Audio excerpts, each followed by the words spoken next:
오늘 청지기 세미나 여러분 다음 세대 신앙 전수 유인물 책자에다가도 좀 적기도 하시고 또 내용도 좀 살피기도 하시면서 그러면서 좀 함께 살펴봤으면 좋겠습니다. 저는 오늘 두 번째 시간으로요, 우리 전체 주제를 다음 세대 신앙 전수로 잡았고요. 그리고 제가 오늘 우리 성도님들하고 나누고 싶은 부분은요, 다른 세대와 다음 세대라는 주제를 한번 잡아봤습니다. 좀 말이 비슷한 말이죠. 사사기 말씀에서 착안한 말씀인데요, 이게 다음 세대가 돼야 되는데 다른 세대가 된 그런 부분이 있다는 거죠. 자, 준비한 영상이 하나 있는데요, 영상부터 한번 보시고 시작하겠습니다.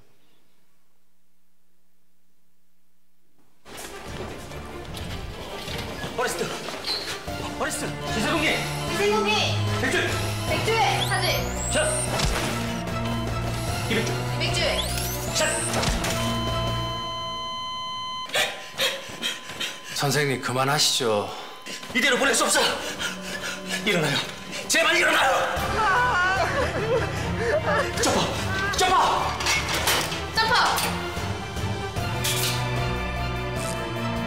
여러분의 관심으로 살릴 수 있습니다. 싸이월드. 예, 여러분, 이게 무슨 소리? 저 사람 죽었냐 살았나 살렸다는 거냐 마냐, 그래, 그걸 보시면 안 됩니다. 여기서는 중요한 게 뭐죠? 싸이월드라는 겁니다. 싸이월드. 그럼 싸이월드가 뭔지 아세요? 다음 시트 보여주시면요, 이 싸이월드라는 게 뭐냐면 2003년부터 한 2010년까지요 엄청난 인기를 끌었던 겁니다. 그냥 개인 블로그인데 거기 싸이에다가 막 글도 하고 뭐 내용도 올리고 해서요, 전 국민적으로 싸이월드 안 해본 사람이 없을 거예요. 물론 죄송합니다 여러분, 70대 이상은 싸이월드 안 했을 가능성이 좀 있습니다. 그러니까 이 싸이월드를 살리자고, 이게 CPR이라고 그러죠. 심폐소생술을 막 하는 거죠.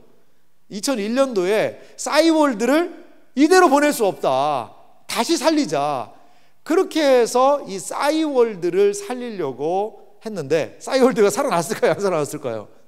한번 찾아보세요. 제가 볼 때 거의 못 살아났습니다. 거의.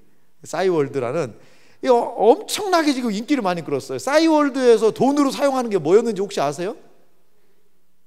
그렇죠. 역시 아시는 분이 몇 명 계셔서 되게 감사합니다. 도토리라는 게 있었어요. 도토리. 거기 싸이월드에서 음악도 구입을 하고 스킨이라고 그래가지고 그 배경 화면 이런 것도 살 수 있는 게 뭐냐면 도토리로 샀어요. 아니, 그 상수리나무에서 도토리 따다 가면 안 됩니다 여러분. 거기서 파는 돈입니다. 돈. 그걸 도토리라고 그랬는데, 이렇게 해가지고요 싸이월드가 엄청나게 인기를 많이 끌은 적이 있었어요. 근데 싸이월드가요 뭐가 등장하면서 이 스마트폰이 등장을 하는데 이거를 대응을 빨리 못했어요. 이 스마트폰으로 갈아타는 거를 빨리 만들어서 갔어야 되는데 그냥 컴퓨터 PC에만 이렇게 하다 보니까, 왜? 워낙 사용하는 사람이 많으니까요, 다 스마트폰으로 가버린 거예요. 그래서 우리가 얘기하는 뭐 페이스북이라든지 인스타라든지 이런 걸로 그냥 다 사람들이 가버린 거죠. 그래서 싸이월드 살리자고 CPR, 심폐소생술을 지금 하고 있는 겁니다. 근데 그냥 뭐 저거 보고 웃으신 분은 뭐 신세대까지는 아니지만 분위기는 아는 분이고요. 근데 제가 보면서 약간 씁쓸한 생각이 들더라고요. 저는 저 CPR로 막 이렇게 살리고자 하는 그게 우리 다음 세대 아닐까 이런 생각이 좀 들더라고요. 우리 다음 세대 교회가요, 다음 세대에 대한 지금 불길한 징조들은요 너무 많이 등장을 하고 있어요. 다음 시트 내용을 좀 보면은요, 이 한국교회 다음 세대 현황들을 좀 보면은요, 이게 제가 2021년도 자료를 좀 찾아봤습니다. 21년도에 이 기사를 찾다 보니까 뭐 성결신문, 성결교단에서 나온 신문 같아요. 그래서 맨 마지막에는 이제 성결교단에 대한 거 2020년, 19년, 18년도 그 다음 세대 어린이의 그 감소하는 그걸 좀 적어놨더라고요. 그러니까 코로나 때 그냥 확 줄었죠. 그리고 가운데가 우리 대한예수교 장로회 우리 교단이 속한 합동측입니다. 거기에 53%, 51% 이렇게 되어 있죠.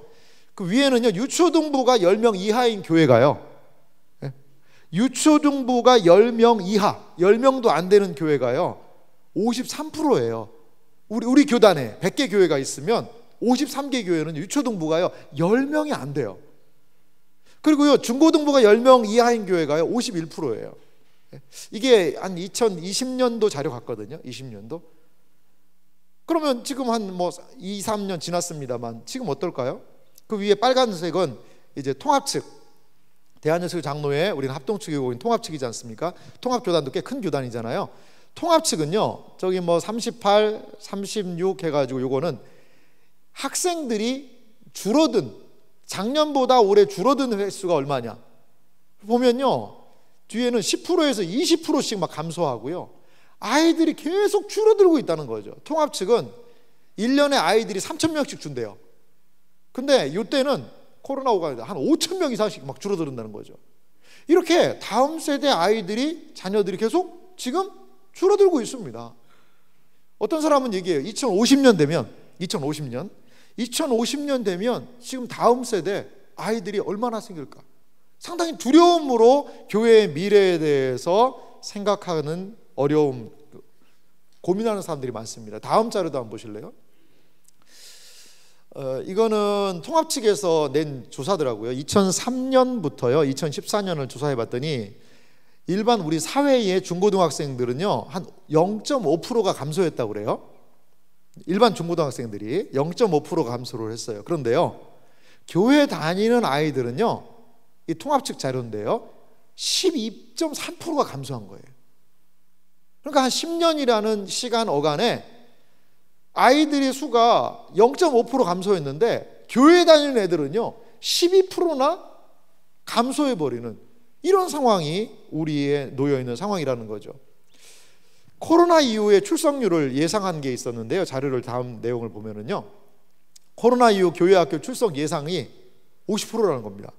그러니까 100명의 아이들이 교회 나오다가 코로나가 지난 다음에 50%까지 떨어진다는 거죠. 코로나 이후 출석교인 감소 예상 비율은 24%입니다. 이게 뭐 이제 좀 더 시간이 지나 봐야 정확하게 데이터의 결과가 나오겠습니다만 아무튼 코로나 때문에 교회 안 나오시는 분들이 있다는 거죠. 우리 교회도 몇 있어요.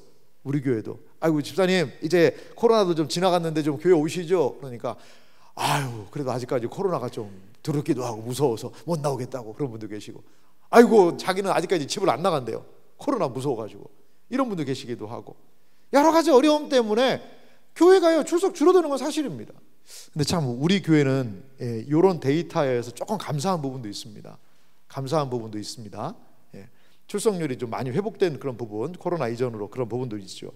근데요 더 놀라운 조사가 있는데 이 미국 조사인데요 그 다음 내용을 좀 보면 고등학교 졸업한 다음에요 4년 안에 교회를 떠날 비율, 고등학교를 졸업하고 이 미국 자료인데 사실 우리 교회, 우리나라는 미국 많이 쫓아가고 있거든요.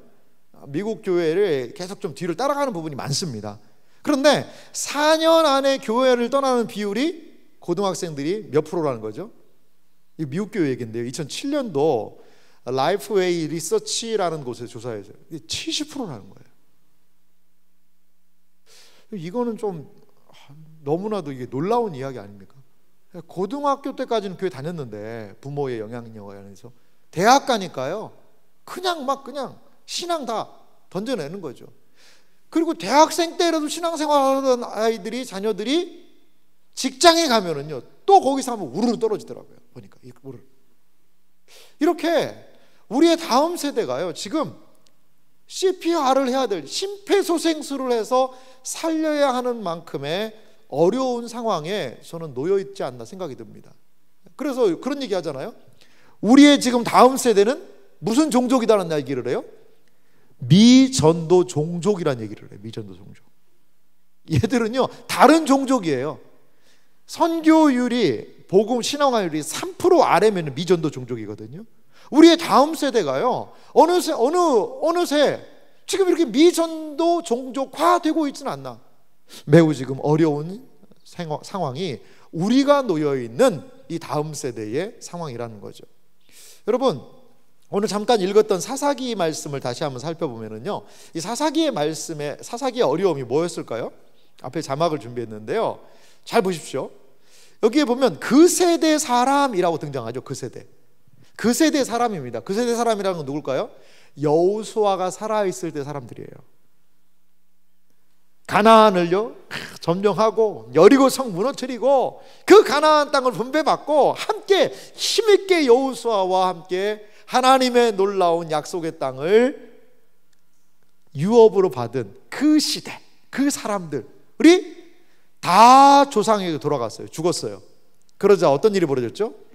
그 후에 일어난 무슨 세대요? 다른 세대는 여호와를 알지 못하며. 신앙의 유업이 이어지는 다음 세대가 되었어야 하는데, 하나님을 같이 섬기고 어떻게 문제를 해결하고 믿음 안에서 어떻게 기도하면서 감당해야 되는 그러한 다음 세대가 되어야 하는 이 세대가요, 무슨 세대가 되었어요? 다른 세대가 되었어요. 그러면 다른 세대는 어떻게 되었을까요? 여호와를 알지 못하며, 여호와께서 이스라엘을 위하여 행하신 일도 알지 못하더라. 여러분, 사사기의 어려움은요 이미 여기에서 다 예견이 된 겁니다. 알지 못해요. 하나님을 알지 못해요. 여러분, 한번 생각해 봅시다. 우리 교회에 지금 새벽 기도를 지키시는 분들이 계세요. 새벽 기도를 지키시는 분이 계세요. 1등으로 새벽 기도에 나오시는 분이 계세요. 우리 김차수 권사님 항상 1등으로 나오십니다. 제가 뵐 때마다 얼마나 감사한지. 가끔 할렐루야를 너무 크게 하셔서 기도하는 팀들이 좀 이렇게 같이 사랑합니다 하긴 하지만, 얼마나, 근데요 여러분, 새벽 기도에 앞으로 10년 뒤에 새벽 기도에 이렇게 지금같이 새벽 기도에 한다고 그러면 몇 분이나 남아 계실까요? 우리 연세 드신 권사님들이요 이 새벽을 얼마나 지키고 계시는지 몰라요. 기도하시는 거예요 끝까지. 앞으로요 여러분 20년 뒤에 이 새벽 기도에 누가 할까요? 새벽에 누가 깨울까요? 앞으로 지금 여러분 좌우 옆으로 한번 보시기 바랍니다. 좌우 옆으로 한번 보세요. 앞으로 20년 뒤에 우리 이 교회를 지금 함께하고 책임질 사람들은 얼마나 있을까요? 아유, 이번에 피택 받은 사람들이 다 알아서 할 거야. 물론 그럴 거예요. 그래서 뽑았어요. 우리 연약하니까요. 근데요 우리가 좀 깊이 고민을 할 필요가 있습니다. 깊이 고민을 할 필요가 있어요. 우리 교회 평균 연령이요 2021년도에 조사를 해봤더니요 63세였거든요 63세. 근데 작년은 좀 떨어졌더라고요. 감사하게 젊은 분들이 좀 와서 50대로 내려갔어요. 여러분 50대로 내려갔어요. 그렇다고 뭐 51세 2세 이건 아닙니다. 58.9세 막 이렇게 되는데요. 그래도 우리 교회가 젊어지고 있다는 건 청신호죠. 얼마나 감사한지 몰라요. 얼마나 감사한지 몰라요. 그런데 교회가요 다음 세대에 대한 관심을 가져야 다른 세대가 되지 않겠냐 이거죠. 여러분, 저도요 걱정이 됩니다.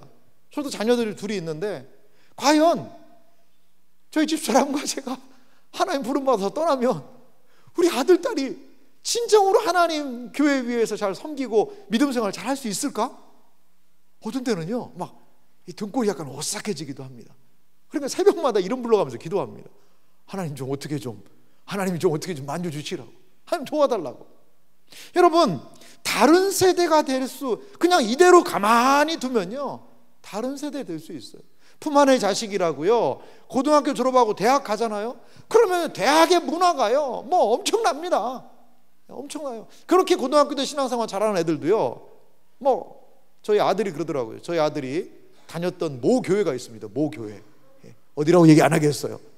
근데 그 형들하고 가끔 연락을 하는데 다 대학생 돼서 이제 대학 가 있거든요. 그러더라고요. 아빠, 그 형들 왜 그런지 모르겠어요. 왜 그러냐 그랬더니 인스타에 올라온 거 보니까 그 열심히 다니는 형들인데 막 술 퍼마시고 막 난리라고 그러고 술 다 마신다는 거예요. 대학에서 그냥 완전히 지금 뭐 그렇게 좀 그 신앙생활 제대로 하는지 모르겠어 이런 이야기를 하더라고요. 그렇게 열심히 교회 다녔던 애들이 말이죠. 그러니까 우리가 부모 세대로서 우리의 품 안에 자녀들이 있는 그 동안에 어떻게 이들이 다른 세대화되지 않고 다음 세대가 되어야 될 것인가, 이것은요 심각하게 고민할 부분이라는 거죠. 여러분, 어떻게 다음 세대로 양육할 수 있을까요? 어떻게 우리가 다음 세대로 양육할 수 있을까요? 오늘 이 시간에는 우리 좀 실질적인 부분들을 좀 몇 가지 살펴보기 원합니다. 저는 이것을 위해서 우리의 삼중 역할이 있다라고 봐요. 삼중 역할이 있는데요. 다음 시트 삼중 역할을 저는 이렇게 한번 좀 생각해 봤어요. 이 다음 세대를 위해서 가장 중요한 것이 이제 삼중 역할 세 가지인데요. 교사의 현장 몸부림, 이 교사 선생님들이 진짜 중요합니다. 최일선에 사시는 분이잖아요. 이것만 필요하진 않아요. 그 다음에 필요한 게 뭐냐면요, 교회의 관심과 지원이 진짜 필요합니다. 교회의 관심, 지원, 이거 있어야죠. 그 다음에요, 이 둘 사이에 뭐가 들어가 있죠? 부모의 참여와 연합이 필요합니다.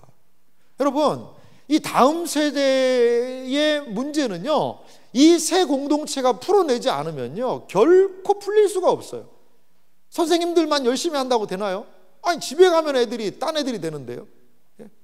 그리고 선생님들만 열심히, 교회가 그냥 뒷짐지고, 아이고 요즘은 그렇게 생각하는 분이 없습니다만, 옛날 어른들 그런 얘기 했잖아. 아이고 연보도 못하는 애들, 이런 얘기를 했다고 그래요. 옛날에.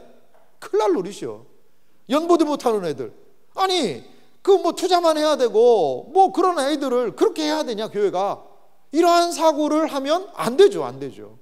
그래서 교회의 관심, 지원, 그리고 부모 세대들의 참여와 연합, 교사의 현장에 이 몸부림을 통하여서 우리의 다음 세대, 싸이월드를 막 살리려고 노력하듯이 우리의 다음 세대에 대한 심폐소생을 해야 되지 않겠나, 이런 좀 생각이 듭니다.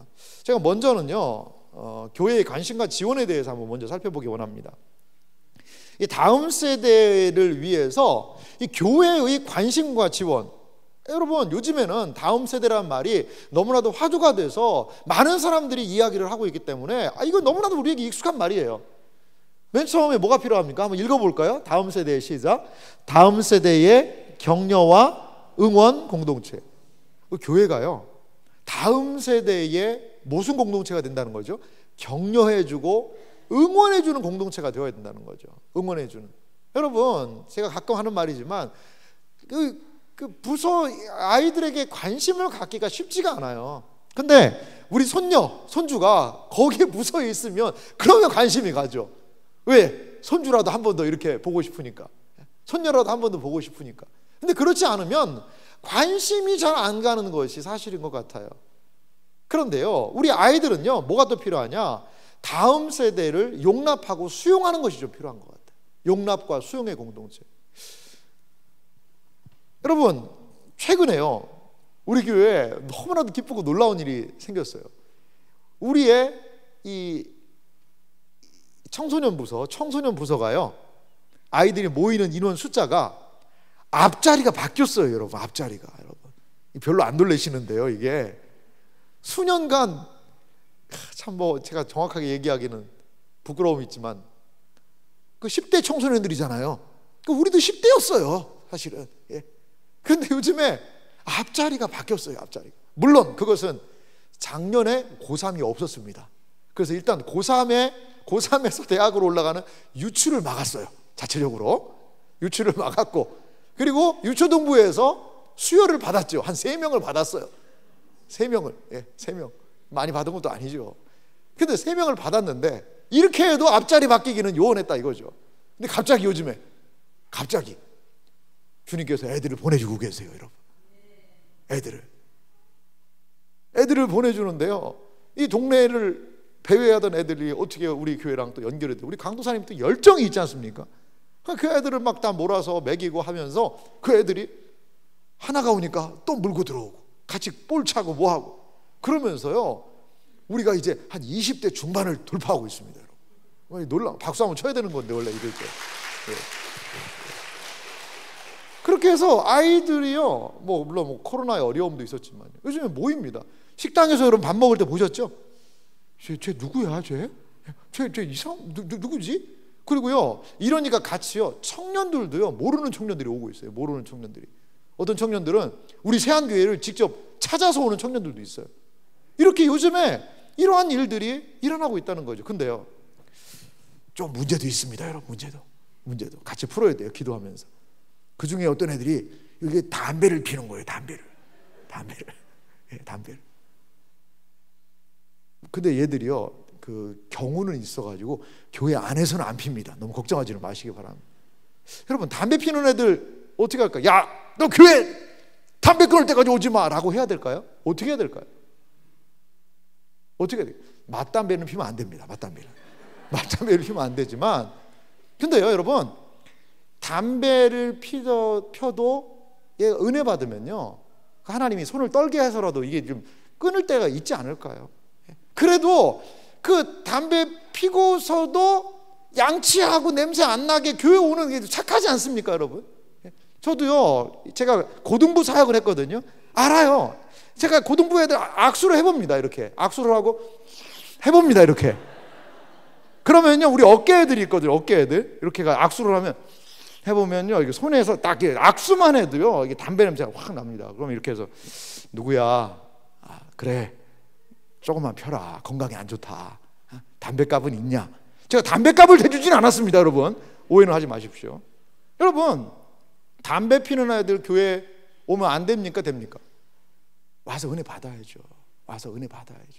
은혜를 받으면 그 애들에게 좀 변화가 일어나지 않겠어요?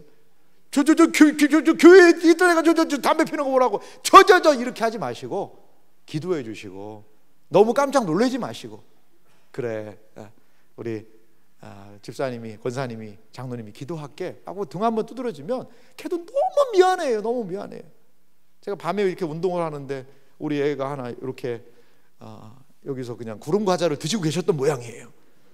저랑 눈이 마주쳤죠. 화들짝 놀라면서 어떻게 할 줄 모르더라고요. 화들짝 놀라면서. 그래요, 여러분. 이렇게 조금은요, 수용할 수 있는 공동체가 좀 돼야 되지 않을까요? 여러분, 뭐 머리 물들이는 건 얘기 안 할게요. 지난주에 우리 박성규 목사님이 너무 리얼하게 하셔가지고 머리 붓는 얘기 안 할게요.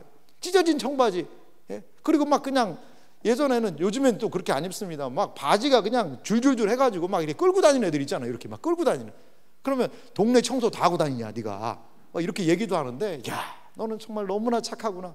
어쩜 이렇게 청소를 잘하고 다니니? 그러면서 한번 격려도 한번 해주고, 이렇게 교회에서 어른들이 수용해주고 용납할 수 있으면 얼마나 좋겠어요. 참, 그 사례가요, 어제도 하나 있었는데요. 우리 중고등부 아이 중에 일부 아이들이 이 밥을요, 약간 좀 교회 밥을 잘 안 먹는 애들이 있다는 제보를 들었어요. 그럼 걔들은 뭐 어떻게 합니까? 물어봤더니 그 점심 식사 시간에 앞에 가서 편의점 가서 라면을 사 드신대요. 삼김과 더불어서 라면을 사서 드신대요.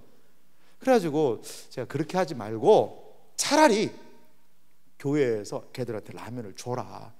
그러면, 아니, 다른 성도님들도 좀 계시는데 아이들만 좀 라면 먹으면 좀 목사님 그러지 않을까요?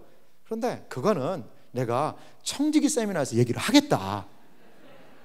그래서 여러분, 그 식당에 라면 혹시 들고 다니고 먹는 아이들이 있다면, 아하, 중고등부 아이들인데 교회 밥을, 얘들이 참 이런 거 먹는 걸 좀 편식이 있어서 저걸 먹는구나 라고 더 격려해 주세요. 아이고 잘 먹었니? 라고 격려해 주세요.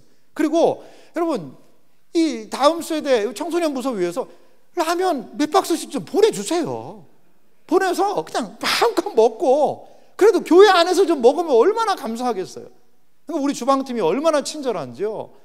보온병 딱 준비해가지고 물 딱 담아가지고 아이들 라면 착 먹을 수 있도록 어제 준비해 주셨어요. 우리 주방팀들을 위해서 박수 한번 하겠습니다. 그래요, 여러분. 이렇게 교회에서 이 무슨 라면 좋지도 않은 거 어디 라면 먹어, 이 밥 먹어야지 지금 무슨 그런 소리 하고 있어, 이게 아니라, 그렇구나, 너의 연약함이 있구나, 라면이 땡기는구나, 그러면 먹어. 오늘도 이 접시에다가 밥 소복히 담고 김치만 소복히 담아가지고 가는 족속들을 제가 발견했습니다. 이 라면 족속들이죠, 이제. 그러니까 이렇게라도 하니까요, 그 아이들이 얼마나 마음에서, 야, 우리 교회는 그래도 밥 안 먹는다고 막, 왜 이 반찬 안 먹냐? 이 반찬이 얼마나 좋은 반찬인지 아냐? 너 이거 먹어야 영양가 있다. 어떤 애가 할머니하고 아이하고 해서 손자가 밥 먹었대요. 애가 밥을 잘 안 먹으면 깔짝깔짝 먹고, 야, 이게 얼마나 비싼 건 줄 아냐? 이게 소고기 반찬에 이렇게 해서 이거 엄청 비싸고 이거 영양에 좋고 했더니 애가 이렇게 할머니 보더니 한마디 했대요. 할머니나 많이 드세요. 여러분 이런 세대입니다. 이런 세대입니다. 억지로 끌어안쳐서 먹일 게 아니라 그 아이들 물론 교회가 지도해야 되는 부분이 있어요. 그런데 이런 부분은 좀 이렇게 조금만 마음을 열어주니까요. 우리 중고등부 아이들 제가 이렇게 싹 아까 돌아봤더니요, 그냥 막 엄청 기뻐하더라고요. 그냥. 물론 저는 은혜 받아서 기쁜 줄 믿습니다. 하지만 라면 든 애들이 더 막 기뻐하더라고요. 여러분 그거예요. 어떻게 우리 아이들이 교회에서 용납함을 경험했을 것인가. 요즘 아이들 너무 힘들거든요. 공부해라 안 해라, 공부해라. 자기도 공부해야 되는 거 아는데 안 되는 거 어떻게 하겠어요. 안 되는데, 안 되는 줄 알면서 왜 그랬을까. 그러면서 이게 안 되는데 어떻게 하겠어요. 안 되는데. 학교 가면 성적으로 줄 세우죠. 집에 가도 공부하라고 그러죠. 근데 교회는 라면 주고 잘 왔다. 누군가는 받아줘야 될 거 아니겠어요. 그러면 걔네들이 어디 가겠어요. 어디 가겠어요. 수용해주고 용납한 그분들을 기억하지 않겠어요? 여러분 우리 자녀들에게 무엇이 필요할까에 대해서 생각할 수 있어야 될 것 같아요. 과연 어떤 것이 필요할까? 과연 이 아이들의 필요가 무엇일까? 그래서 그냥 이런 필요를 들어도 그래 우리가 한번 적극적으로 검토해보고 나중에 알려줄게. 그리고 한 3, 4개월씩 막 끌고 그러면 안 됩니다. 필요한 거라면요 당장 해주면 되잖아요. 당장 바로 해주면 되잖아요. 그 일이 많이 힘든 일 아니면 바로바로 아이들에게 해주면요 얼마나 감사하겠어요. 얼마나 감사하겠어요. 제가 지난번에 작년에 노예 체육대회를 하러 갔는데 애들이 자기들 놀 거 없다고 자기들 막 거의 막 그 노예 체육대회에서 막 약간 데모는 아니지만 우리도 놀게 해주세요. 우리도 놀 거 좀 주세요. 이렇게 이야기를 막 하더라고요. 그래가지고 오냐 알았다. 놀게 해줄게. 그래가지고 뭘 해줄까? 피구 라인을 그려달라는 거예요. 피구 라인을. 아니 그래 다 피구 이렇게 하고 있는데 어디 라인을 그려요? 근데 제가 우리 로프 어디 끈이 있어서 그걸 막 갖다가요. 우리 장모님하고요. 이거 막 운동장에다 못을 박아가지고요. 피구 라인을 그려줬어요. 하려는데 바로 이렇게 해서 야 여기서 하자 그랬더니 한 애가 그러더라고요. 와 진짜 해주네. 그러더라고요. 와 진짜 해주네. 어른들은 뭔가 얘기를 막 계속해도 그래 그래 알았어. 잘 안 해주는데 와 진짜 해주네. 그래서는 신나게 많이 놀지도 않더라고요 진짜. 그래도 거기서 애들이 막 놀고 이렇게 하는 모습을 봤어요. 근데 그 아이의 말이 제가 귀에 항상 맴돌더라고요. 와 진짜 해주네. 그러면 진짜 해주시면 얼마나 좋아요. 그래서요 다음 한번 그 이미지 한번 보여주실래요? 아이고 성도님들 말고요. 예. 네, 제가 준비한 시트 여기 뭐죠 여러분? 우리 롯데 아이가 뭐 그런 건 아니고요. 이 냉장고입니다. 냉장고. 제가 요즘에 중고 냉장고 좀 보고 있습니다. 중고 냉장고.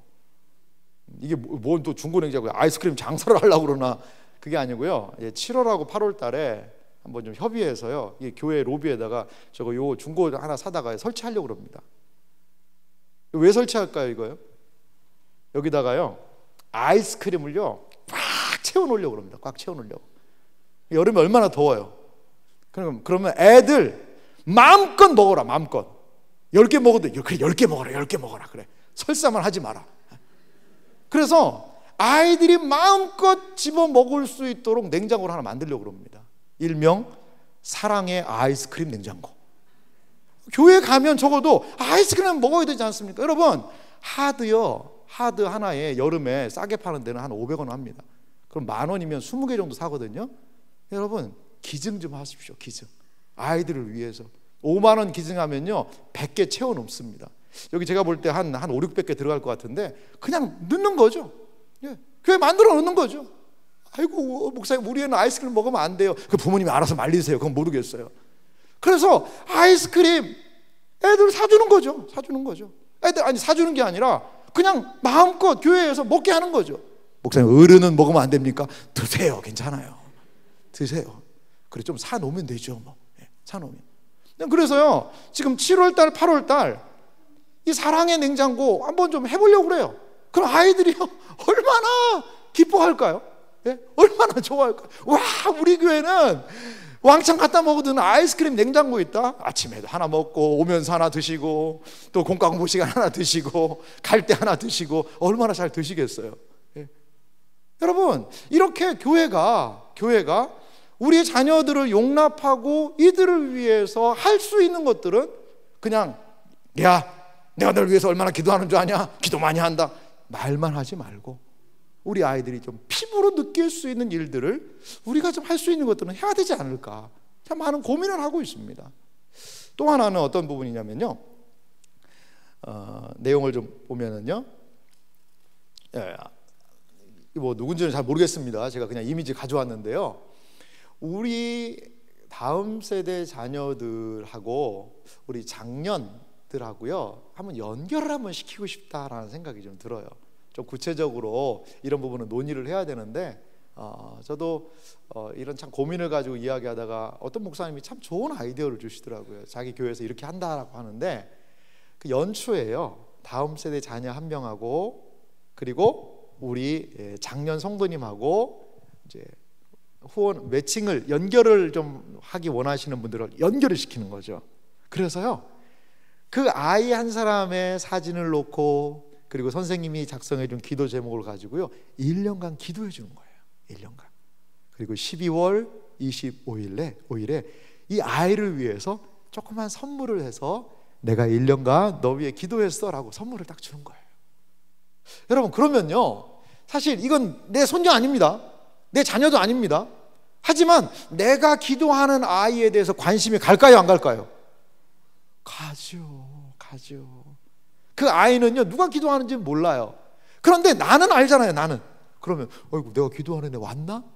어이구 왔나? 선생님 오늘 누구 교회 왔어요? 교회 오늘 안 왔는데요. 왜 어디 아파요? 예, 오늘 감기 걸렸어요. 아이고 기도해야 되겠구나. 그럼 기도하고 이렇게 관심을 갖지 않겠어요?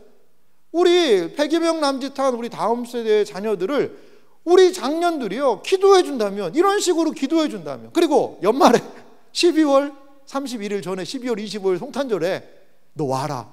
그래가지고 그날은 12월 25일 날은요 이제 다음 세대 자녀들이 1년간 기도해 준 나의 기도의 후원자 우리 성도님들한테 뭐 받는 날이에요? 선물 받는 날. 이러면 아이들이 어떻게 생각할까요? 할렐루야 나왔습니다. 할렐루야. 그래요. 영적 입양이죠. 영적 입양. 영적인 후견자가 돼주는 거죠. 여러분, 작은 일이지만요 다음 세대를 위한 우리의 열정과 노력은 필요한 것 같아요. 다음 세대 선생님들만 여러분 섬기는 건가요? 다음 세대 선생님들만 그냥 열심히 죽도록 뭔가 해야 되나요? 아니요, 그러지 않아요. 여러분, 다음 세대 선생님들로 많이 지원하세요. 아이고 목사님 내 나이가 몇인데 그걸 지원합니까? 여러 선생님 지원 가능할 수 있다고 봐요. 간식 선생님도 있어요. 간식 선생님. 다음 세대 자녀들이 일반 선생님들은 가르치고 돌아보는데 바쁘니까 우리는요 연세가 있으신 선생님들은 간식 선생님을 해주는 거예요. 한 달에 한 번 제가 요 간식을 아이들을 위해서 해드릴게요. 그럼 간식 선생님 되는 거 아니에요? 간식 선생님. 이번에 청년들이요 너무 감사했대요. 성도님들한테. 뭐가 감사했냐 했더니 이번에 목사님 성도님들이 찬조를 많이 해주셨습니다. 그래서 풍족하게 우리 사역을 했습니다. 이렇게 얘기하더라고요. 너무 감사했어요. 제가 그 얘기를 듣고. 우리 성도님들 여러분, 그리고 그 찬조하신 분들은 나중에 뭐 받으셨죠? 받은 사람만 알도다. 뭘 주더라고요. 어떻게 아느냐? 저도 조금 찬조를 해서 압니다. 뭘 주더라고요. 이렇게 감사했다 그러면서 뭔가를 뭘 이런 걸 다 그 선물까지 주더라고요. 찬조해 주셔서 너무 감사하다고, 기도해 주셔서 감사하다고. 여러분, 이렇게 다음 세대를 향하여서 끊임없이 교회는 지속적인 관심과 섬김으로 나아가야 될 줄 여러분 믿으시기 바랍니다. 그 다음에요 부모의 역할을 한번 볼까요? 이제 그 다음 중요한 게요 부모의 역할인 것 같아요. 부모. 자, 맨 첫 줄을 한번 같이 읽어볼까요? 함께 읽습니다. 가정이 주도하고 교회가 조력하는 신앙 전수. 여러분, 신앙은요 어디에서 전수하는 건 줄 아세요? 가정에서 전수하는 겁니다. 그걸 꼭 기억하셔야 돼요. 교회가 알아서 해주겠지 이거 안 됩니다. 가정에서 신앙 전수가 일어나야 돼요. 가정이 1번지입니다. 신앙 전수의 1번지. 그래서 가정은 조력자가 아니라 첫 번째 뭐라는 거죠? 책임자가 되어야 된다는 거죠. 책임자. 신앙 전수의 가정은요 책임자입니다. 책임자. 그 부모가 자녀를 제자 삼는 교회가 되어야 된다는 거죠. 부모는 자녀 신앙 전수의 핵심이라는 거죠. 그럼 이제 물어보실 거야. 뭐 전 목사는 잘하고 있습니까? 저도 이게 너무 힘든 부분인 것 같아요. 그러니까 성도님들에게 이렇게 내놓고 같이 지금 기도하면서 하자는 거 아니겠어요? 너무 힘들어요. 그래서요, 앞으로 교회가 어떻게 우리 부모님들이 자녀들과 함께 믿음 생활을 시작하고 행할 수 있을지, 이 부분에 대해서 함께 지금 고민을 하고 있습니다. 고민을. 여러분, 가정예배 챌린지 같은 경우도 마찬가지예요.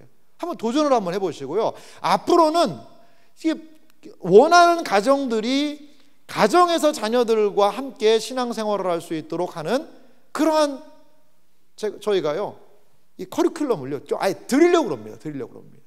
여러분, 부모님들은요, 자녀 신앙교육의 제 1차적인 책임자라는 것을 여러분 기억하시면 좋겠어요. 조사 내용을 좀 봤는데요, 이것도 최근에 조사한 내용인데, 교회 학교 위기의 가장 큰 원인이 뭐냐, 이런 조사를 했습니다. 교회 학교 큰 원인이 뭐냐, 좀 궁금하시죠? 자, 여기 보십시오. 너무 놀랍지 않습니까? 교회 학교 위기의 가장 큰 원인 뭐냐? 첫 번째 54.3%가 뭐예요? 부모입니다. 부모예요. 그 다음이 37.3%가 누구죠? 이제 교육 담당자, 교육부서 교육자들이다. 위기의 원인이. 그 다음에 36.9%도 담임 목사도 이제 같이 이렇게 도매금으로 넘어갑니다. 이렇게 위기의 책임자가 담임 목사다. 또 교회학교 교사 선생님들도 피할 수는 없네요. 그런데 교회학교 위기의 가장 큰 원인을 부모 세대로 뽑고 있다는 거죠. 전화해요. 선생님이 전화합니다. 선생님, 저기 누구 오늘 교회 안 왔네요. 왜 안 왔어요? 아이고, 우리 애가 요즘에 시험 기간이라 그냥 학원 간다고 공부하러 갔어요. 어떻게 해요? 지가 하겠다는데. 미온적이에요. 주일은 하늘이 이 두 쪽 나도 예배부터 드려야지, 네가 무슨 학원부터 간다고 그러니, 이렇게 잘 못해요. 그러면서도 신앙생활 잘해서 좀 잘 됐으면 좋겠다. 고등학교 3학년 되면 그냥 너는 1년간은 이제 교회 쉬어라. 그리고 대학교 가서 하나님 잘 섬겨라. 이렇게 노골적으로 이야기하는 그런 분들도 있다라는. 우리 교회는 없습니다. 우리 교회는. 제가 보니까 우리 교회는 그런 분 안 계세요. 얼마나 감사한지 몰라요. 제가 예전에 할 때 그런 분들 몇 분 계셨던 것 같아요. 안 보여요. 고3 때. 알고 봤더니 그냥 학원 간대요. 아침부터 일찍. 여러분, 부모 세대의 역할이 이렇게도 중요하다는 거죠. 마음속에 여러분 새기십시오. 다음 세대 신앙 전수의 가장 1차적인 책임은 부모인 나에게 있다. 다음 시트를 한번 보여주시면요, 여러분, 이게 뭘까요? 168 앞에 물음표가 있죠. 이게 뭘까요? 168이라는 숫자의 의미는 뭘까요?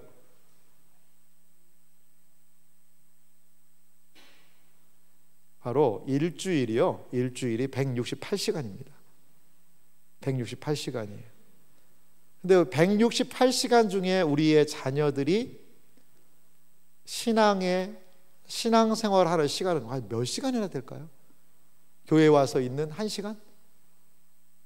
다음 세대 들어가서 예배 드리고 마치자마자 밥 먹고 집에 딱 데려가고, 한 주간 내내 167시간은 게임하고 공부하고 학교 다니고 뭐하고 비신앙적인 영역 안에 있다가 168분의 1로 혹시라도 신앙생활 하고 있지 않습니까?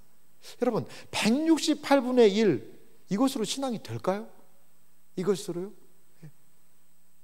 제가 예전에 좀 수영을 좀 배웠습니다. 수영을 배우는데요, 수영 배울 때도요, 일주일에 3번 이상 오라고 그럽니다. 일주일에 3번 이상 와서 1시간씩 하고 해야 그래도 수영이 조금씩 늘어요.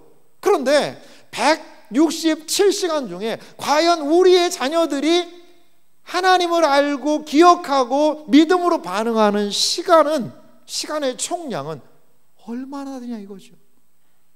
가정에서 이 신앙에 대한 터치가 이루어지지 않으면 우리 자녀들에게 신앙이 전수되는 것은 요원할 수 있어요.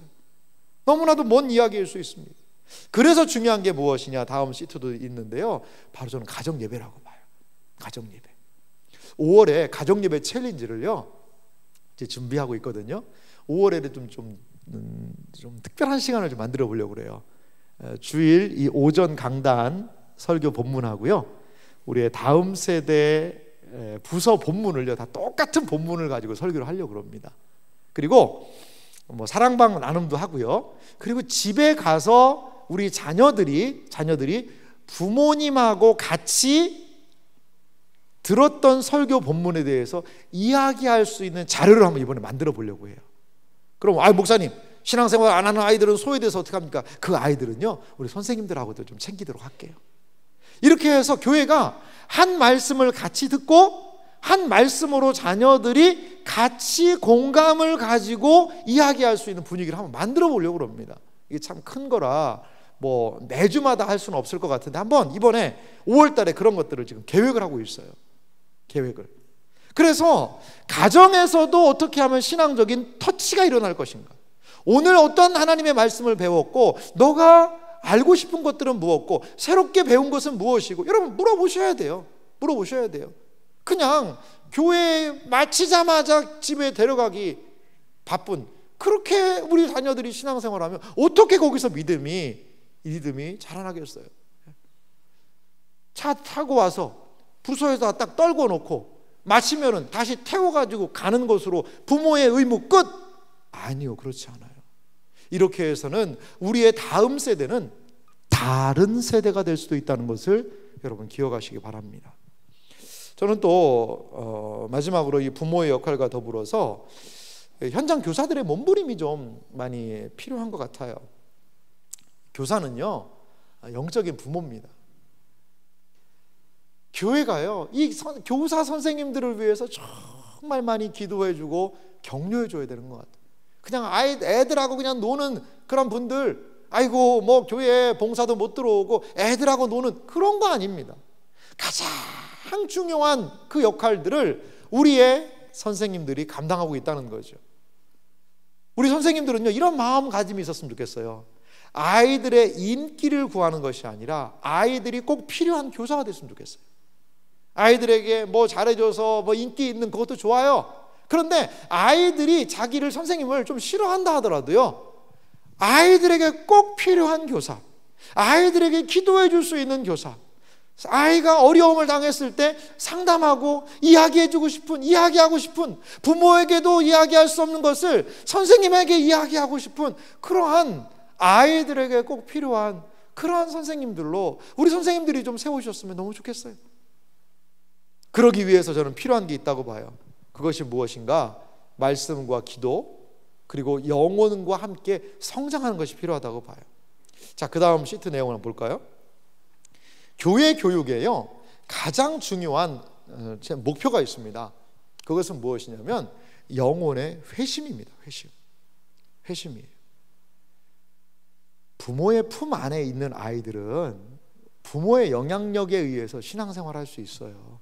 그런데요 정말 그때에 해야 되는 게, 특별히 어떤 사람이 이렇게 얘기해요. 4세에서부터 14세가 너무 중요하다라고 얘기를 하는데, 그 시기에, 그리고 1318 우리 청소년부 그 시기에 영혼의 회심을 하는 거죠. 회심을, 하나님을 만나는 거예요. 하나님을 내 가운데 부모에 의해서 질질 끌려 신앙생활하는 것이 아니라, 그래서 부모의 손이 떨어지면 그냥 신앙도 멀리 가는 것이 아니라 하나님을 알고 하나님을 구주로 고백하는 영혼의 회심, 이것이 필요하다는 거죠. 이것이, 저는 제가 섬기던 한 권사님의 그 눈물을 잊을 수가 없어요.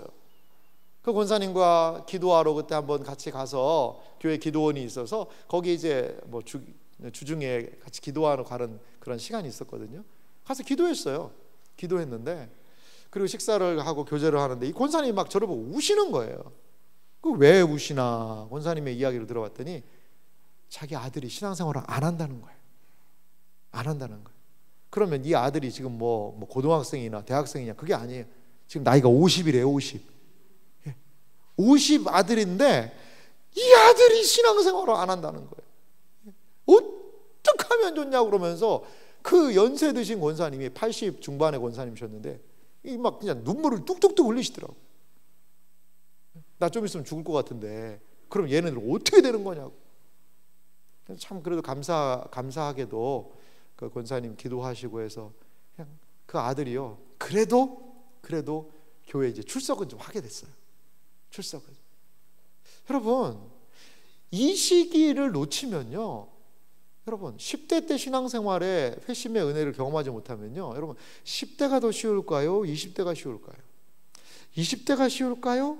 30대가 쉬울까요? 30대가 쉬울까요? 40대가 쉬울까요? 점점 삶은 고단해지고 바빠지고 분주해지고 할 일은 많아지고 신앙에서 점점 멀어지지 않을까요? 자녀의 회심을 위해 기도해야 합니다. 자녀의 회심. 우리의 자녀가 하나님을 만나는 일을 위해 기도해야 돼요. 여러분, 돌멩이 차돌 하나를요, 물속에 그냥 푹 담궈놨다가요, 그 시냇물이 흘러가는 담궈놨다가 그 차돌멩이를 딱 깨가지고요, 망치로 땅 하고 때려 보십시오. 이 쪼개진 그 틈을 보면 거기 물이 들어갔을까요? 안 들어갔을까요? 안 들어갑니다. 안 들어갑니다. 차돌이 얼마나 단단한데요. 여러분, 마찬가지예요. 우리 아이들의 심령에 이 복음이 들어가는 것이 쉽지 않아요. 하지만 어미의 눈물, 자녀를 위한 부모의 눈물의 기도는, 교사의 기도는 그 자녀의 영혼을 회심하게 하고 하나님을 만나게 하고, 이제 부모 앞에서의 신앙생활이 아니라 하나님 앞에서의 신앙생활이 될 줄 여러분 믿으시기 바랍니다. 그래서 우리는요, 자녀의 회심을 위하여서 울어야 합니다. 울어야 돼요. 이것이 바로 자녀 세대를 위하여서 우리가 해야 되는 가장 중요한 우리 교회의 목표입니다. 그래요. 근데요, 우리 아이들이요, 어떠냐, 은혜를 많이 받아도요, 은혜를 많이 받아요. 충만하게 받아도요, 이 중고등학교 시절에는요, 이 은혜를 너무 잘 까먹는 것 같아요. 분명히 은혜 받았던 애예요. 근데 어느 날 봤더니 또 이상한 행동하고 있어요. 그러면 너 애가 막 변했네, 이렇게 하면 안 됩니다. 우리가 기억할 것은요, 회심한 아이들, 하나님의 은혜를 경험한 그 아이들이 하나님 그 은혜를 지속할 수 있도록 노력을 해야 돼요. 이게 바로 우리 선생님들이 머릿속에 염두해 두어야 하는 교육의 중요한 내용입니다. 회심하지 않은 영혼들을 위해서 회심할 수 있도록 기도하고, 회심해서 하나님을 만난 아이들이, 자녀들이 그 회심의 상태가 지속될 수 있도록 돕는 일, 이것이 다음 세대 교사들의, 다음 세대 부모 세대들의, 우리 교회가 가장 핵심적으로 해야 되는 다음 세대를 위한 사역이라는 것입니다. 선생님들을 위해서 특히 또한 권면 드리는데요, 그 다음에 보면은요, 중요한 게 있다는 거죠. 계속 내용 보세요. 애가 고민을 하고 있어요. 무엇이 중요한디? 무엇이 중요할까요? 저는 한 3가지 정도 생각해 봤어요. 다음 세대를 양육하고 섬기기 위해서는 가장 먼저 저는 예배자가 돼야 된다고 봐요. 우리 선생님들 안에, 우리 안에 예배의 감격이 있어야만 이 사역 감당할 수 있지 않을까. 이게 기본기입니다. 기본기. 여러분, 아이들에게 뭘 맛있는 걸 많이 사주고 비율을 맞춰주고 친밀하게 잘해주고 잘 놀아주고, 그것도 중요해요. 하지만 그 아이의 영혼과 심령에 살아 역사하는 하나님의 말씀이 그 안에 심령에 박혀야 돼요. 박혀야 됩니다. 그래요. 하나님의 말씀이요, 그 작살과도 같이 그 영혼 심령에 딱 꽂히게 되면은요, 가끔 멀리 가다가도요, 하나님의 말씀이 쭉 땡기면요, 또 올 수 있어요. 그래서 이 마음 가운데, 아이들의 마음 가운데 살아 역사하는 하나님의 말씀을 경험하게 하는 거죠. 경험하게 하는 거죠. 이 일을 위해서 우리 선생님들은 먼저 말씀하셔야 돼요. 교회가 양육 훈련을 합니다. 교리반을 합니다. 성경 여러 가지를 해요. 우리 선생님들을요, 필수적으로 좀 참여하셨으면 좋겠어요.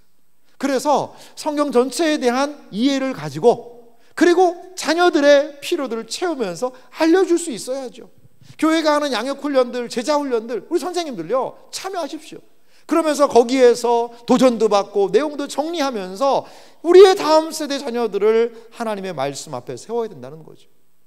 그리고요, 이게요, 인간의 노력으로는 절대 안 됩니다. 인간의 노력으로는. 그래서 뭐가 필요하죠?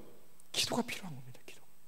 기도할 때, 그 자녀를 위해서 기도할 때 하나님께서 그 영혼을 어루 만지시는 역사들이 2000년 전부터요, 지금까지 이어져 내려온 거예요. 영혼의 변화하는 두 방법밖에 없어요. 하나님의 말씀의 작살이 그 심령에 꽂히는 것, 기도로 딱딱하고 얼어있던 영혼과 심령이 녹아내리는 것, 이것을 통하여서 우리의 자녀들이 하나님께 회심할 수 있고, 또한 회심한 영혼들은 그 회심의 상태가 유지되게 될 줄 믿습니다. 이 자리에 우리 선생님들, 교사 선생님들 계시는데요, 예배자로 서십시오. 아이들을 가르치는 자리만이 아니라 예배자로 서세요. 부서 예배도 마찬가지예요. 부서 예배 우리 선생님들 분주하면 안 돼요. 아이들이 더 잘 봐요. 우리 선생님들이 그 부서 예배에도 예배자로 서서 애들을 위한 말씀이고 나는 이 말씀 안 들어도 된다. 아니요, 그렇지 않아요. 함께 말씀을 들으세요. 그 말씀에 함께 은혜 받으세요. 오늘 전도사님이 이런 말씀해 주셨는데 참 너무 은혜가 됐지. 우리 강도사님이 말씀 전해 주셨는데 선생님도 이거 많이 도전이 됐어. 이렇게 나누면서 함께 예배 공동체로 세워지게 될 때 그 아이들에게도 예배의 은혜가 흘러 들어갈 수 있다는 겁니다. 또 하나 중요한 게 있는데요, 우리 선생님들, 우리 모두에게도 연결되는 부분인데요, 이런 말이 있습니다. 맥도 모르면서 침통부터 흔들지 마라. 그러니까 여러분, 침을 누르면 맥을 잡아서 이게 뭐가 문제인지를 알아야 될 거 아니겠어요? 침을 놔야 되는데 이 맥을 잡아야 되는데 맥도 안 하고 이거부터 흔들어가지고 이렇게 막 침 누르려고 함부로 달겨들지 말자 이거죠. 예. 그래요. 일단 맥을 잡아야 돼요. 다시 우리 선생님들도 역량을 좀 강화해야 됩니다. 앞에 좀 전에 말씀드린 그런 부분이죠. 그래서요, 여러분, 저는 3가지 공부, 성경 알아야 됩니다. 그래야지 성경을 가르치고 그 아이의 심령에 하나님의 말씀에 작사를 박을 수 있지 않겠습니까? 그러기 위해서 저는 꼭 우리 앞에서 말씀을 가르치는 분들은요, 이제 100% 교리반 하셔야 됩니다. 앞으로 교사 자격 조건 중에 교리반을 아예 타이틀로 달려고 그럽니다. 교리반 하셔야 돼요, 우리 선생님들. 지금 2기 교리반 하는데 아직 문이 조금 약간 아직 완전 닫히지는 않았는데 관심 있는 분들은 또 와서 토요일에 말씀 들으세요. 토요일 시간이 저에게도 상당히 좀 부담되는 시간인데도 우리 선생님들 직장 생활하고 힘든 그 시간을 고려해서 그때로 좀 잡아놨거든요. 같이 좀 말씀 듣고 연구하고 하면서 준비해야죠. 그리고요, 우리 선생님들에게 꼭 말씀드리고 싶은 건데요, 공과 공부 준비 잘 하셔야 됩니다. 공과 공부. 이 공과 공부가 준비가 안 되면요, 그냥 뭔가 좀 때우고 싶은 말이 많이 들어요. 딴 얘기를 하고 싶은 생각이 많이 들어요. 그래서 공과 공부로 들어가야 되는데 이 준비가 안 되면요, 누가 선생님 오늘 뭐 그냥 안 하면 안 돼요? 이런 얘기만 하면 그래 야 오늘은 참 야 니들 힘든데 야 오늘은 그냥 이렇게 하자라고 하고 싶은 생각이 여기까지 올라오죠. 근데 공과 공부를 준비를 안 해간 날은요, 애들이 그런 얘기를 절대 안 합니다. 공과 공부를 준비를 안 해간 날은 애들이 뭐 하지 말자라는 얘기를 절대 안 하더라고요. 왜 이렇게 잘할까요? 저도 옛날에 해봐서 압니다. 그래요. 그래서 뭐 인생 얘기 해줄게, 오늘은 선생님이 연애할 때 그런 얘기 하지 마시고 그건 개인적으로 해주시고, 신방할 때 공과 공부 시간에는 공과 공부를 철저히 아이들에게 씹어서 먹어서 또 넣어주는 심정으로 그 아이들의 영혼에 심어주시기 바랍니다. 사랑하는 성도 여러분, 다음 세대가 새로워진다는 것은요, 전면적인 개혁이 필요합니다. 전면적인 그러한 개혁이 좀 필요해요. 이 거창해요. 인구가 한 15,000명 정도 되는 곳이더라고요. 근데 거기 한 놀라운 교회가 있어요. 이 교회가 어떤 교회냐면요, 이 인구도 15,000명밖에 안 되는 그 뭐 소도시잖아요. 뭐 도시도 아니죠. 그런 시골인데요. 거기 한 교회가 있는데요, 제가 그 목사님의 말씀을 듣고 참 도전이 됐는데, 그 주일학교가 그 교회 몇 명인 줄 아세요? 1,000명입니다. 1,000명. 1,000명이에요. 그러니까 이 목사님이 막 뭐 교육학 박사 이런 것도 아니고요. 제가 봤을 때 저분은 목회를 안 하셨으면 농사를 지었겠다. 그렇게 생각이, 상당히 좀 그 시골집하게 생겨버려요. 말도요, 막 여러분 그렇습니다, 막 이런 식으로 얘기하시더라고요. 그런 분인데요, 이 다음 세대에 대한 열정이 생긴 거예요. 그래서 그 교회는요, 주일학교 교사가 몇 명이냐, 거의 성도들이 다 주일학교 교사예요. 주일학교 교사가 한 400명 되더라고요. 400명. 그러니까요, 다 주일학교 교사예요. 간식 교사. 어떤 선생님은요, 차량 교사 써요. 차량 교사. 애만 데려다 주는 거예요. 그리고 애 끝나면 데려다 주고, 그것만 해요. 다른 거 가르치는 거 안 해요. 이런 식으로요, 전체 교인이 주일학교 교사를 해요. 그래서 아이들 1000명을 모아서 신앙교육 하고 있더라고요. 열심히 양육하면서 말이죠. 사랑하는 성도 여러분, 우리도 한번 해봤으면 좋겠어요. 우리도 한번 해봤으면 좋겠어요. 10시가 되면 우리 주일학교 픽업 교사들이 막 그냥 나르는 거죠. 물어다가 막 나르는 거죠. 너 끝나면 밥 먹고 선생님이 데려다 줄 테니까 그때 또 보자. 그것만 해주는 거예요. 그것만. 한 달에 한 번 간식 교사. 이번 달에는 요거 해서 뭐 어떤 간식 해줄까요? 그렇게 해서 그 사랑방이 모여가지고 간식해서 그때 주는 거죠. 그러면 정작 아이들을 케어하는 교사 선생님들은 그 지원과 도움을 받아서 아이들을 위해서 열심히 하는 거죠. 그리고 기도 후원자들이 연결돼서 아이들을 위해서 막 기도하는 거죠. 한번 빠졌다고 그러면 막 금식하면서 기도하고, 주여 빠지는 게 웬 말입니까? 은혜 받게 해달라고. 수련회 때, 그리고 여름 성경학교 때는 또 폭발적으로 기도해 주는 거죠. 그래서 은혜 받게 해달라고, 회심하게 해달라고. 아이고 하나님 감사합니다. 회심했답니다. 이제는 회심이 지속되게 해주십시오. 그러면서 온 교회가 다음 세대 아이들을 위해서 관심을 갖게 되면요, 여러분 이제 조금 있으면 저기 부족해가지고 자리 없을, 이게 어떻게 하냐고 막 그럴 줄 몰라요. 어떻게 하냐고. 뭐 그 다음에는 하나님 책임질 줄 믿습니다. 우리 한 목사님이 뭐 저 기분 좋게 한 말이기도 할 것 같기도 한데, 생전 꿈을 잘 안 꾸는데 꿈을 꿨대요. 누군지는 생각하지 마시기 바랍니다. 일단 들어보세요.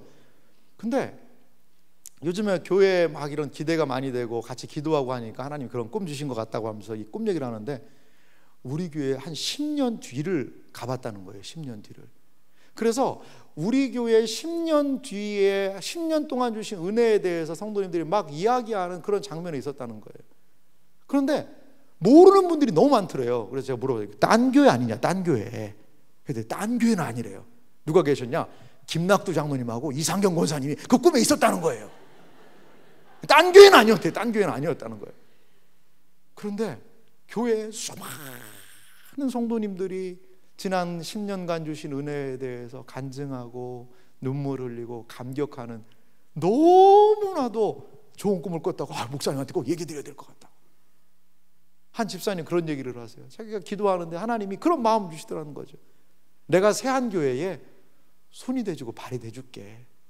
앞으로 내가 이 교회에 주님께서 손이 돼주고 발이 돼줘서 주의 일을 감당하도록 해주마. 이런 기도하는데 이 집사님이 마음을 하나님 주셔가지고 얼마나 울었는지 모른다고 하면서 저한테 얘기해요. 이 목사가 영성이 떨어지니까 그냥 우리 부목사님들한테, 우리 집사님들한테 그런 걸 보여주시는지 모르겠어요. 사랑하는 성도 여러분, 하나님이 하십니다. 가만히 있으면 아무것도 안 돼요.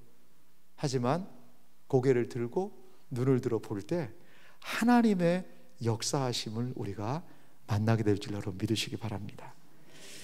대나무 그림을 좀 준비해 봤는데요. 모소 대나무라는 그 대나무가 있대요. 이 중국의 모소라는 지방에 사는 대나무인데, 뭐 이 이야기 아시는 분도 많이 계실 수도 있어요. 근데 이 이야기가 마지막 생각났는데요. 근데 이 모소 지방의 대나무는 매우 독특하대요. 이 농부들이요, 대나무를 심어놓는데, 근데 이게 대나무를 심어놓으면 이게 대나무가 죽순이 쭉쭉쭉 올라와서 저렇게 해서 그걸 비워서 그렇게 팔아야 될 거 아니에요. 근데 이 대나무가요, 심어놨는데 자라지를 않는 거예요. 그 장사꾼이 너무나 답답한 거죠. 그 다음 해에도 4년 차도 가봐도요, 대나무를 심어놨다는데 자라지를 않는 거예요. 그래가지고 농부에게 한탄하는 거예요. 이게 뭐냐고, 지금 이거 대나무를 빨리 출하를 해서 심어야 우리가 돈도 벌고 하는데 이게 무슨 소용이 있냐. 그랬더니 농부가 빙그레 웃으면서 한 해만 더 지켜보라고 그러더래요. 한 해만. 그래서 그 다음 5년 차에 이렇게 가봤더니요, 대나무 죽순이 올라오기 시작하더니, 그러더니 이 대나무가요 한 몇 주 사이에 한 20-30m가 자라는 거예요. 그래가지고 이 상인이 깜짝 놀래가지고 농부한테 물어봐. 이게 무슨 일이냐고. 이게 모소대나무의 특징이라는 거예요. 4년 동안은요 뿌리만 뻗는데요. 뿌리만 4년 동안은요 깊이 뿌리를 내리고 있는 거죠. 그러다가 5년 차가 되면, 때가 되면 그냥 위로 쫙 커서 최고 상품의 대나무가 된다라는 이야기가 있더라고요. 사랑하는 성도 여러분, 그래요. 우리 많이 기다렸잖아요. 얼마나 더 기다려야 될까요? 그런데요, 기다리고 인내하며 기도하고 우리의 다음 세대들을 향한 우리의 마음을 이렇게 모으면 하나님께서 우리 교회 안에 다음 세대의 영광스러운 은혜와 미래를 허락해 주실 줄 여러분 믿으시기 바랍니다. 우리 다음 세대가 많이 달라지고 있어요. 요즘에 유치부가 가장 급성장을 많이 했고요. 우리 유초등부가요 지금 너무나 잘하고 있고, 우리 청소년 부서가요 앞에 자릿수를 바꿔가면서 하고 있고, 아이들이 오고 있어요. 여러분, 이 아이들이 오고 있는 이때에 하나님께서 보내주시는 그때 이제 우리가 할 일은 관심을 갖고 기도해주고 격려해주고 용납해줄 때 하나님께서 우리 교회의 다음 세대를 다른 세대가 아니라 다음 세대로, 신앙의 세대로, 믿음의 세대로 자라게 할 줄 믿으시기 바랍니다. 이러한 놀라운 은혜의 역사가 우리 모두에게 있기를 주님의 이름으로 축원합니다.